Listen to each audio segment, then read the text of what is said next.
Okay, welcome back. Last time we managed to make our way across the Strait of Dover and then all the way through France, beating Mako, Joey, Shadi.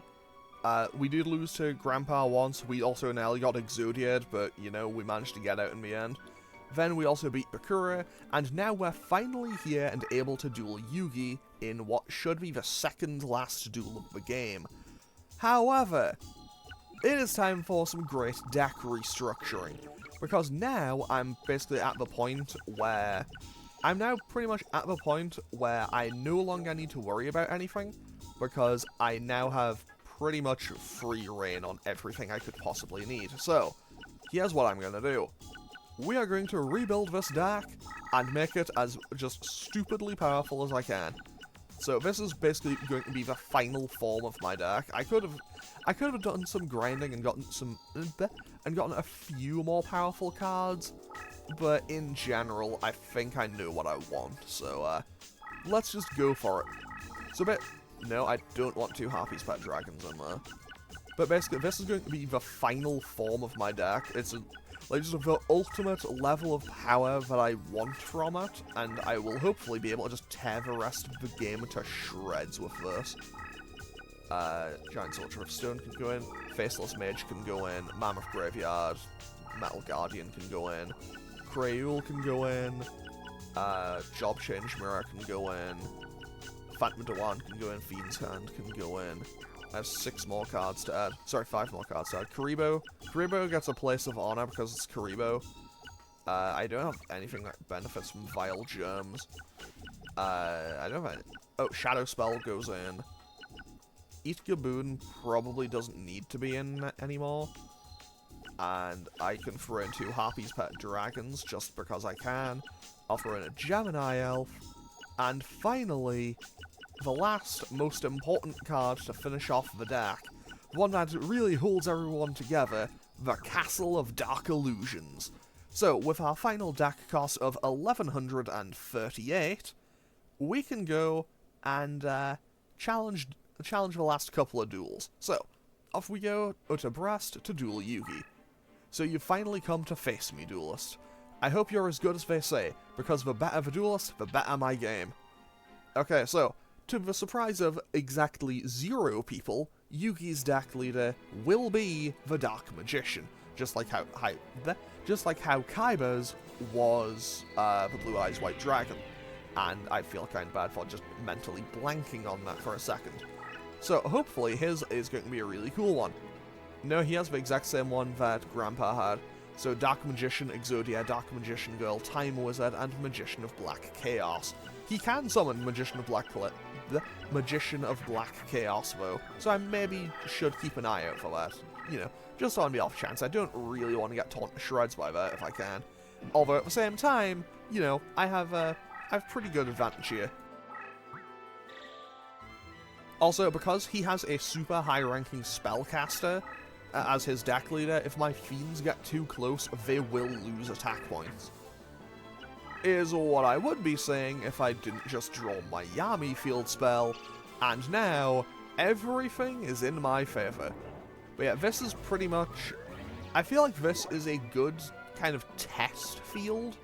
Like, a good field to kind of test your general knowledge on the game, and just how everything kind of pieces together.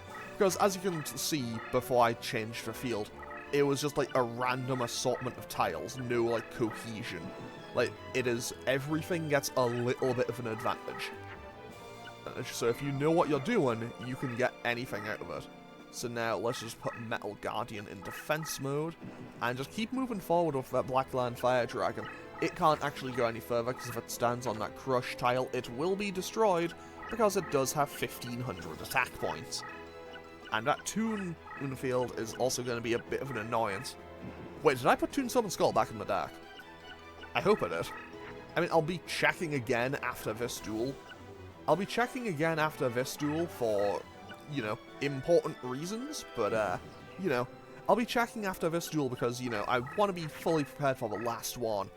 And now that I've drawn Dark Chimera, which I do still feel a bit bad about barely getting to use in this game, but now I've just realized I'm going to be able to destroy Yugi with one of his own cards. Because Job Change Mirror plus Dark Chimera powered up with Malevolent Nuzzler, we now have the Summoned Skull. And the Summoned Skull, which while it is also one of the absolute coolest cards in Yu-Gi-Oh! Wait, that lost a ton of points, wow. Okay, so Summoned Skull can now just wander on up. No, no, no, no, no. I displayed too much confidence there. I displayed too much confidence. It is time to, well, slightly back away and rebuild, refocus.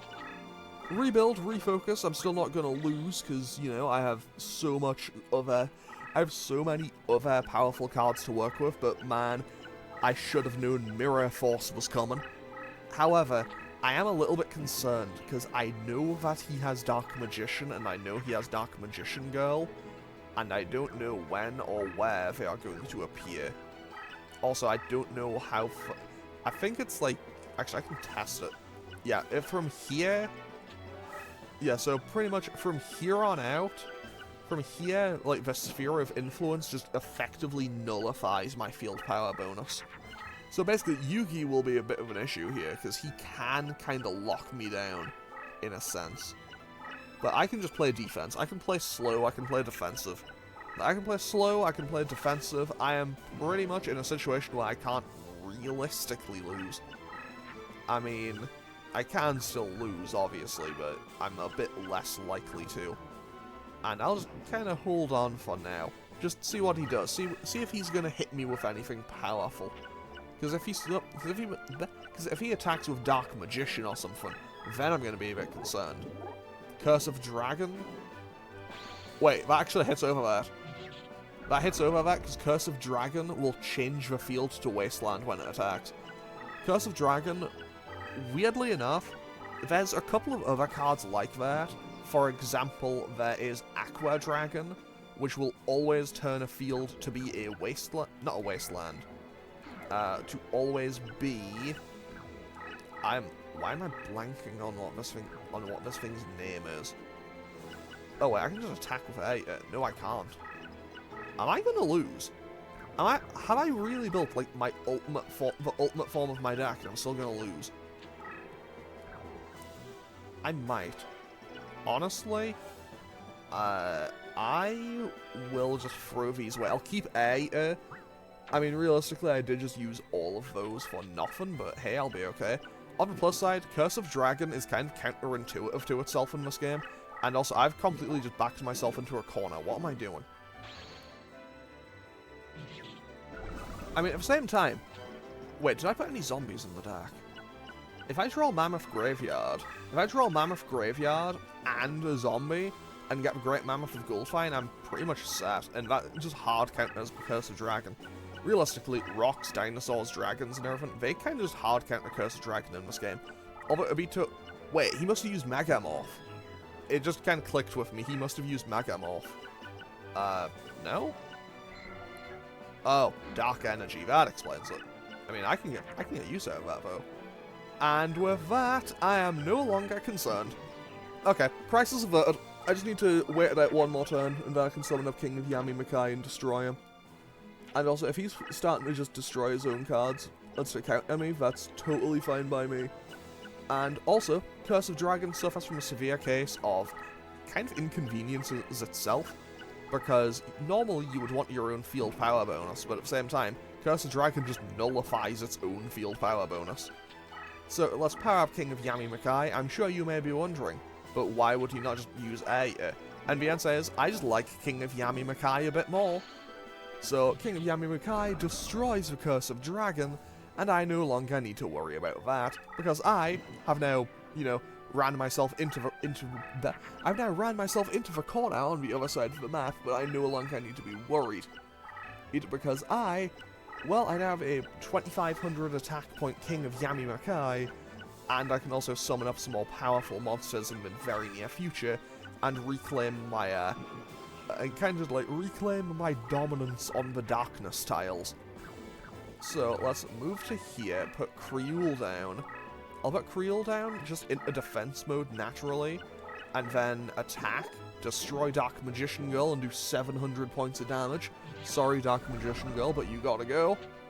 And now I am back in control of the game. I'm now thoroughly back in control. Because I don't need to worry about Mirror Force anymore, and, you know, I'm kind of clawing... My monsters are just clawing their way back into the darkness. You know, forced into the light, now they return to the shadows, all that jazz. So, does Creole...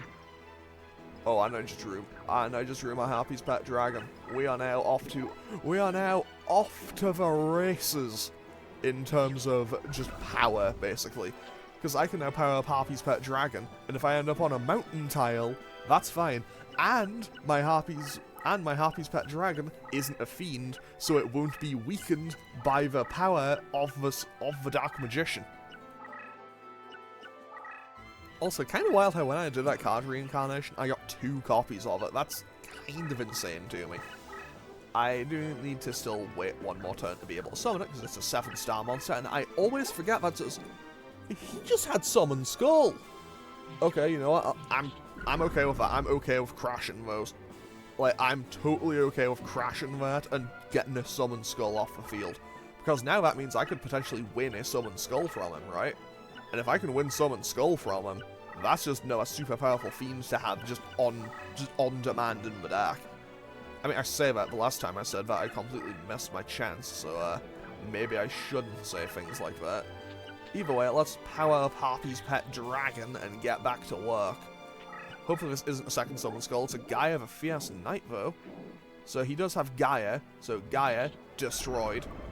And we have the advantage, so we get Spellbound for a turn, which may actually work in my favour, because if that card that's in defense mode, if that's a monster and it was a spellcaster or a fiend, well, now Harpy's Pet Dragon is in a position where I can't be attacked by it. And hopefully I'll be able to just draw my Castle of Dark Illusions soon. No, but I'll take a King of... No, wait, I know what I'll do. I'll put Faceless Mage down here.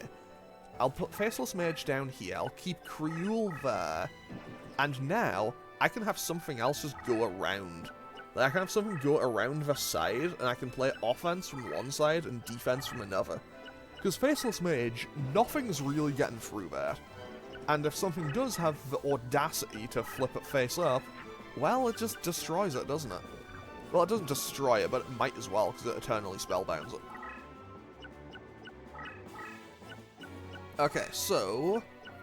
Harpy's Pet Dragon can still just close in on him. I don't really want to attack, though. I don't want to attack with Faceless Mage. But I'll play King of Yami-Makai, but it loses its bonus from there. So, I should probably be a little more careful about it, but you know what? Forget it, I'm just going to wander on up and see what happens. Because, unfortunately, this is the nature of... kind of the nature of running a Fiend deck when everyone can just play defense around it. On the plus side, Harpy's Pet Dragon does not care. However, because that is a, an Earth monster, we want to go and get Spellbound for a turn. But yeah, I probably should have actually thought about this before I started up this duel, but hey, I'll manage, I think. Honestly, I think... Should I attack? No. No? Wait, I can do that. That's actually that's the play. That was not the play. That was absolutely not the play. But I can make it the play. I can make that the play. I feel okay getting rid of... I feel okay getting rid of my paralyzing potion, and now, because of that, now because as it gets weakened, Man-Eating Treasure Chest can actually go across that. And I just got rid of Blackluster Ritual, so and I just got rid of Blackluster Ritual, so I don't need to worry about Blackluster Soldier. Is that Dark Magician he just summoned? Magician of Faith?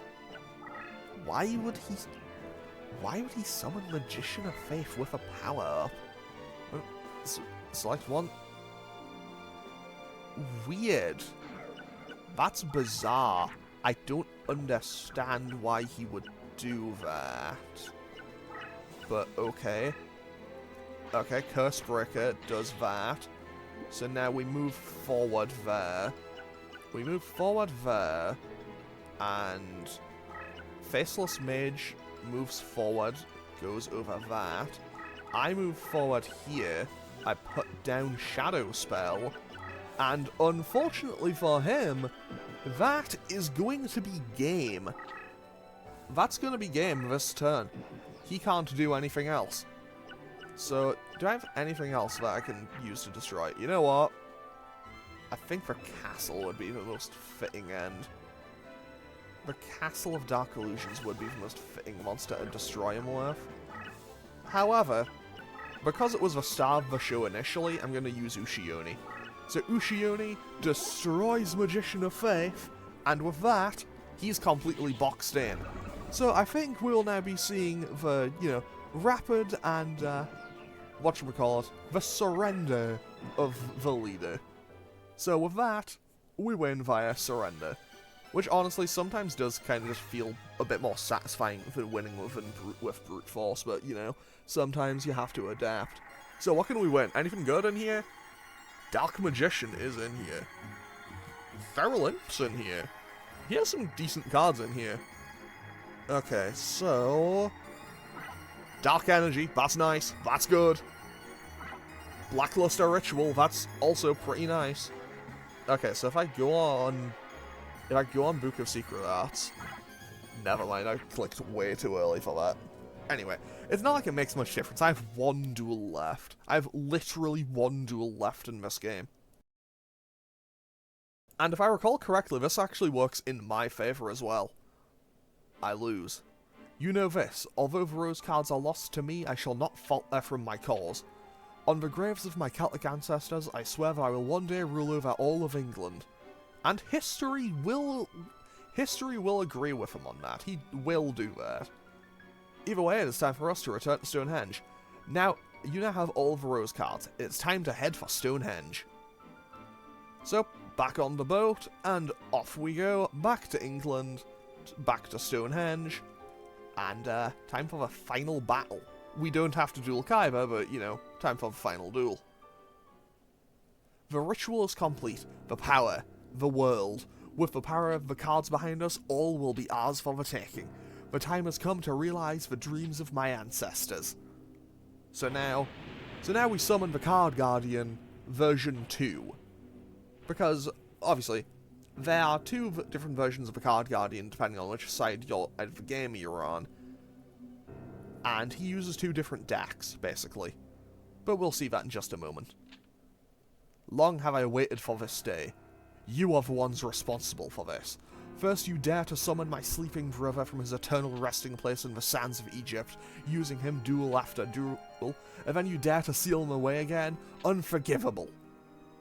It looks like I've failed again. Hold your tongue. There's no room for excuses. Nothing escapes my eyes. I demand justice. I shall feed on you and your kind, on every last one of you who exists on this miserable planet. It's up to you, Duelist. This evil that's awakened can only be laid to rest by you. Only by defeating this vile creature will you be able to undo the summoning. At least that's what the legends say. Quiet, mortal. It is time for me to avenge my brother. So, yeah, it'll be fine. I do want to do one last thing, though. So, let's just quickly do this. So, I should be able to reincarnate my cards one more time, I think. Right? I should, at least. There we go. So, let's see here. What's the highest cost thing that I can, use for this? Millennium Golem? Let's get rid of you. What do we got? Emperor of Land and Sea? That's alright. Then, Dragon Seeker? Dragon Seeker is a fiend. That might be going in my deck. And Punished Eagle, okay. So, Dragon Seeker could come in super handy here. Because that is powerful against those. So, now, what do I want to get rid of? So, I want to add 2 more cards. So, what gets dropped from the final team? 1 Aether can go, and 1 one Reaper of the cards can go. So, now, Dragon Seeker goes in the deck, and so does Dark Energy. And with that, we are now with the final form of our deck. We can go duel this last duel, and honestly, I feel pretty confident in saying I will just destroy him here, because I know this duel pretty well. Prepare to meet your doom, he says. Unfortunately for him, unlike last time, we duel him on the same field, but the Crush field in the middle is naturally the Darkness field. And that's perfect for me. That's just A-okay by me, buddy. So, he now has a Chakra deck. Chakra being this thing. It's kind of weird looking, not gonna lie. And he has the same fiends that... Wait, I have different fiends now. I have cooler fiends. Yeah, I have the Castle of Dark Illusions set. He has the Kryul set. Like, he has Summon Skull, Ryukushin, Feral Karibo, and Metal Guardian. I have Castle of Dark Illusions, Reaper of the Cards, King of Yamimakai, Dark Chimera, and Barox. So, I guess it is rather fitting that the final duel of the game is going to be a showdown between fiend monsters. So, let's see what he's going to do. Because I do know he carries Ryoku in his deck, which I don't remember what it does. I know he carries it, but I don't remember off the top of my head what it does. Not that it'll make much difference, so let's just move on forward, play King of Yamimakai, and see what he does. I mean, by the looks of things, it could be very anticlimactic. Because last time, well, you remember what happened last time. We destroyed him in 3 turns. Okay, he just fused a Meteor Black Dragon. Okay. Okay, you know what? You know what? He came out swinging. I respect it. I hate it, but I hate it. I don't like that he did it, but I respect it. And so, that is getting destroyed because I ain't messing with that thing. So, Fiend's Hand does the work for me and destroys Meteor Black Dragon, just pulls it down into the darkness.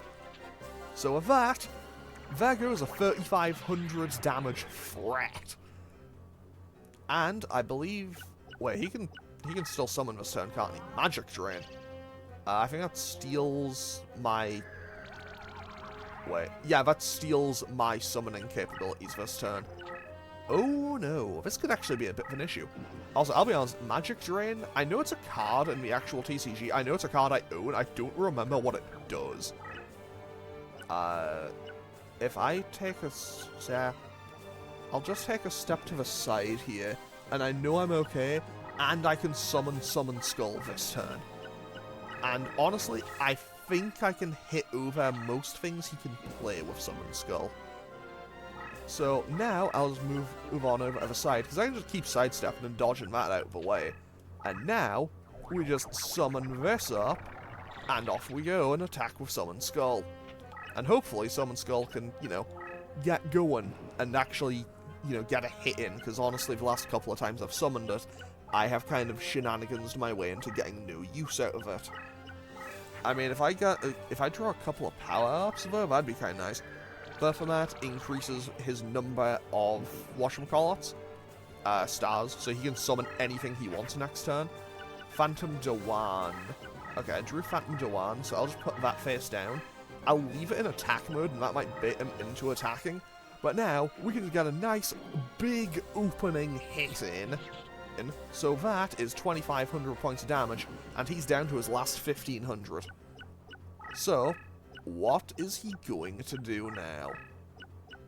Honestly, the fact that he isn't attacking kind of scares me.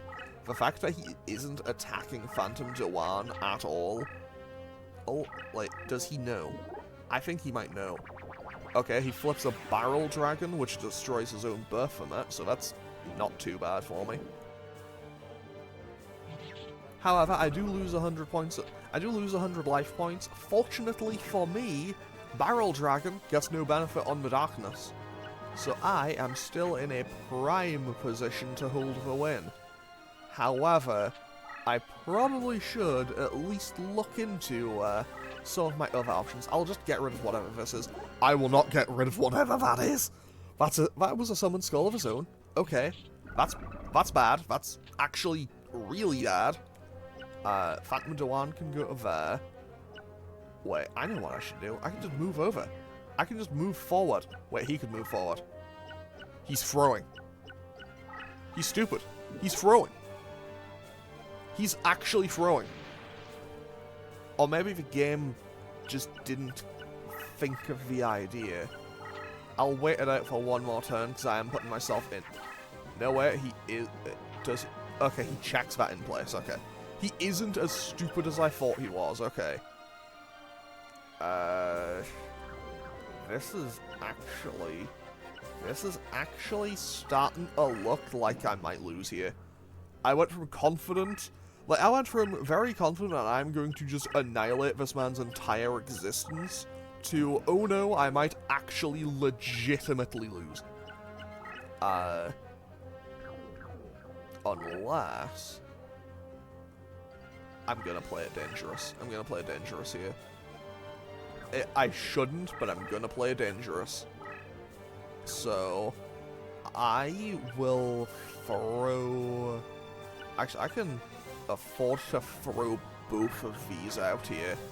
I can afford to throw both of these out, and if he attacks my Mammoth Graveyard, I'm actually okay. If he attacks Mammoth Graveyard, I'm okay. He didn't attack the Mammoth Graveyard because I played that so stupidly. Okay, how do I approach this from here? Because Summon Skull can move in, what, one more turn? I think it's one more turn here? Yeah, it's one more turn. Okay, so, I have a little bit of time. That works. That may work. That could work. This doesn't work, actually. Hang on, wait. Okay, I move... Wait, I can't move. Oh, I think I've thrown this entirely. Wait, No, wait, I can still do it. I can still do this, yeah. This is fine, actually. This is my zone. Unfortunately for him, he doesn't know that he's in my zone. This is my area of control. So, what I'm gonna do now is I'm gonna throw everything away. I'm throwing absolutely everything out in the hope of getting a big draw next turn. Because Ushioni can destroy the Barrel Dragon.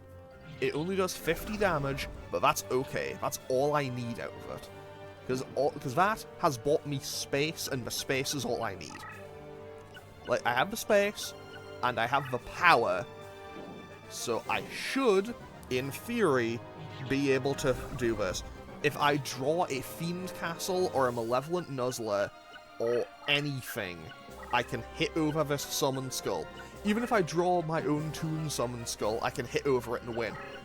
This could be safety. That's more than safety. Okay, now I play a dangerous game. The question is, okay, I can give that 1,500. I can get 1,500, which would bring it up to 4,150. Or I can attack whatever this is. I'm gonna risk it. I'm risking it all. Okay, straight up, if this is not a monster, I lose. If this isn't a monster, I lose.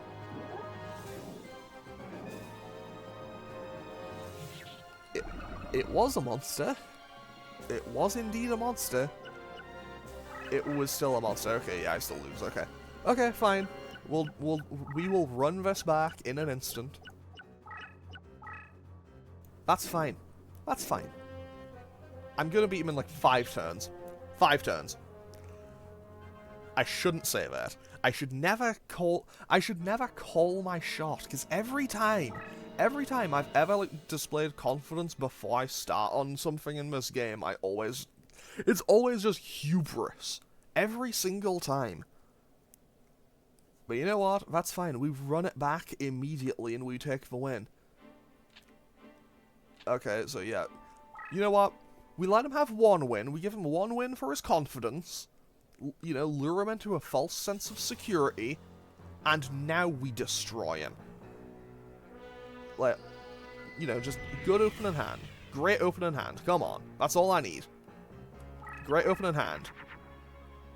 I'll take it. I'll take a Summon Skull and a Power Boost on turn 1. I will happily take a Summon Skull and a Power Boost on turn 1.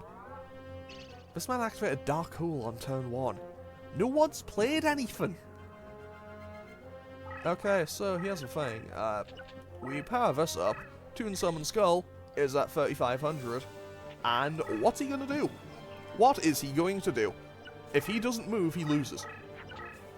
If I've drawn a power up, have drawn a power up right now, he loses. Like, straight up, if I draw a power up, he loses. He is so lucky. But yeah, so that is 3,000 points of damage to him in...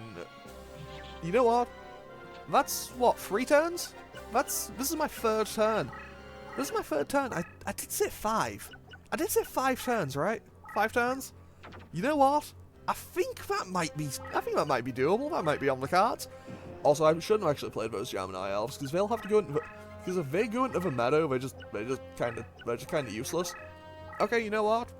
4 turns. 4 turns. That's all it was. 4 entire turns. Because with that, we attack and the duel's over. Simple. Sometimes that's how this game's AI is. Like, sometimes you'll get a duel of your life and it'll take half an hour, sometimes it'll be 4 turns and you just destroy him. Like, I could have had an even better opening hand in 1 turn 1, and Toon Summon Skull gains a promotion in the final duel of the game. Fantastic. Also, we get no graveyard slots there. Not that it makes any difference, because we wouldn't have won anything from them. Because we didn't destroy any cards in that duel. No! This is not justice, I can't lose. Well, you did, so off you go back home. Impossible. And with that, Manwad and Fablier, or however it's pronounced, I can't read Welsh very well. Well, off he goes. The summoning is undone. Legend has it that my family was the only noble line to actually enter into a pact of glory with a card guardian. But sometime in the past, the pact was broken for reasons that are veiled in the mists of history. For generations, our family has searched the world in the hopes of finding the same card guardian to revive the pact and the glory that was once ours. Since the day I inherited the Book of M at Dumkul, well, I've searched far and wide. Many are the guardians I've awakened, only to return them to their resting place. To date, my search for the one true guardian goes unrewarded. You can't imagine how excited I was as when I had come to England and learned of the Rose Duelist legend. Needless to say, the result was anticlimactic at best. I apologise for dragging you into all of this. I will honour my promise of returning you to your own age. However, I fear that that is not enough to repay you for your help. Wait. And so, we get something else. Which is the emblem. Here, take this back with you. I will continue in my quest to find the one true guardian. Perhaps it is my destiny to fail, but my descendants shall carry on the search. Should you meet such a descendant of mine, show this rose pendant. For from this day onward, my family is ever in your debt and will lend whatever support it is within their powers to provide. This is a promise as an eternal pledge, a pledge of roses. And with that, off we go. In the days that followed, the mystic barrier maintained by the sorcery of the cards faded away, leaving England's shores vulnerable to invasion. In August of 1485, Yugi, Henry Tudor, successfully landed at Milford Haven. Defeating Richard III in the Battle of Bosworth, Yugi was crowned as King Henry VII. The Tudor reign was to continue on until the reign of Queen Elizabeth I, which ended in 1603. As for Seto and the Rose Crusaders, they disappeared from England, never to be seen or heard from again. The only record of their existence remains in the form of an inscription carved on the back of the rose pendant. Man is born to die, but the Pledge of Roses is born to live throughout all eternity. It is a pledge recorded in mystic numbers, Y34PN1SV. White Rose chapter, and the entire game is now at an end. So, with that, I have now finished the game. Yeah, with that, Duelists of Roses is done. I'm putting the controller down. So, Also, apologies if you heard that chair creak there. So basically, we've now finished Duelists of the Roses, and yeah, it is still a good game. I still enjoy it. It's a fun little strategy game. I do think, though, that I like the idea of the deck leader mechanic, but at the same time, I think that you get experience way too slowly to like rank your monsters up, which makes it ultimately feel pointless for the player. And yeah, because it's like, okay, obviously the AI, they start getting buffs very early on, and I get that's, you know, part of the challenge, that's for a large part of the challenge of the game, but like, you have to grind so much to get any of those abilities, and I just don't think the average player will ever get them. Like, to get them, you would have to do dozens, if not hundreds of duels, and, well, you have to win 21 duels to beat both sides of the game collectively. I think it's 21. I'm pretty sure it's 21. It might be 23. It's in the low 20s, either way. So I think that's an issue, but otherwise, I think the like monster models look really good in this game. And honestly, I know that there are mods, and like, I think there's like, I'm pretty sure there's like fan mods and stuff that make it more difficult and add some new things. But in general, I do kind of wish this game got a bit more going on to it. Or even, you know, a sequel, or just a continuation. Because this is technically a sequel to Forbidden Memories, but I don't think they followed this on from anything else. But with that, yeah, I still think the game is fantastic. Maybe not fantastic, but it's a really good game that I really do enjoy. But with that, we're done. So that is Duelists of the Roses at an end. I don't really know what I'm going to be doing to replace this, because I am recording this in advance, as previously stated. So I don't even know when this is going up exactly. But anyway, I'm going to end off today's video here. So as always, feel free to leave a comment or click any buttons down below if you feel so inclined, and I will hopefully see you all next time for whatever it is I'm doing next. Okay, thanks for watching. Later.